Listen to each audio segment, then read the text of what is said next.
The assassination of Charlie Kirk and the search for the truth and who killed him has divided the American right. Candace Owens is at the very center of this division for what she has uncovered since Charlie Kirk was killed. Her daily show has basically become an investigative series into the Charlie Kirk assassination. And one of her main issues was the way that Jewish donors, advisors, and leaders behaved in the immediate aftermath of Charlie's death. They were quick to claim Charlie as an unwavering friend of Israel. Bibi Netanyahu himself, weirdly, came out the day after the assassination to make that claim. Candace took issue with this because she knew that it wasn't true. So she posed the simple question, why the lies?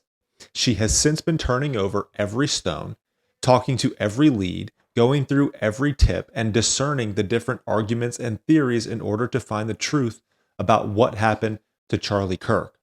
Those Jewish donors, advisors, and leaders who were so quick to hijack Charlie's legacy as a never wavering supporter of Israel have crucified her. When Candace claimed that Charlie Kirk and Turning Point USA were turning away from the pro-Israel cause, they initiated a coordinated campaign to lie about her, call her a crazy lunatic.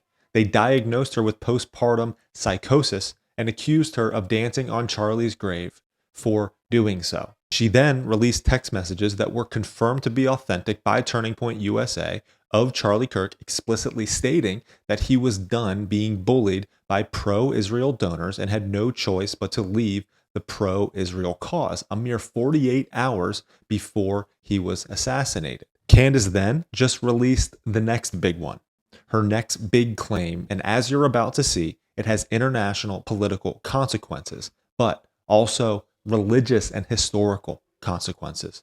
Let's get into it. I'm Zach Costello. One more thing rather explosively. 3 people told me off record. 2 people who have this in a written communication from Charlie. One who is a Turning Point USA donor, and I would say very much one of the white knights in this. The very day before Charlie Kirk died, he expressed that he thought he was going to be killed. He told these people, I think they're going to kill me. Okay. He did not express that to me. So I am telling you this based off the testimony of 3 people. And I am saying this because I hope that these people who I think are good will be inspired to come forward with that. Now, again, those conversations I had were off record. I honor that. If I say it's off record, it stays off record. But I'm hoping that watching what I am doing and feeling the energy that is rising across the world for people who want to know what the heck happened on 9/10, that, they will be brave and they will say, yeah, Charlie did the day before he died think that he was going to be killed, and maybe tell us, who is they? Well, for once and for all, who is they? Who is the they that he thought were going to kill him? Turning Point USA donors John and Arita Mappin published a letter that went viral called Candace Owens, Charlie Kirk, and the Pursuit of Truth. And every Christian that cares about what happened to Charlie Kirk should read it. It perfectly summarizes what so many of us believe when it comes to everything going on about this Charlie Kirk investigation. I urge you to read the entire thing. But it's this part right here and this point that is just so incredibly important.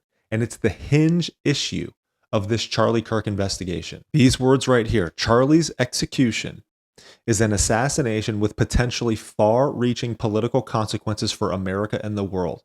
What we have seen so far beggars belief. A crime scene apparently destroyed in days, and plenty of evidence that simply does not seem to add up. The investigation and the truthful answer as to who was really responsible for deciding that Charlie would be executed in front of the world will affect America's future, its collective soul, and conscience forever.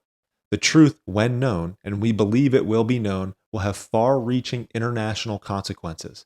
The very idea that someone could be convicted and could receive the death penalty when there remains even the slightest shadow of doubt or a shred of uncertainty that they may not be guilty of that crime, and that Christian souls would tolerate that possibility, is anathema to all of the teachings of Christ. Consider for a moment the evil of possibly allowing the conviction of a potentially innocent party with the death penalty.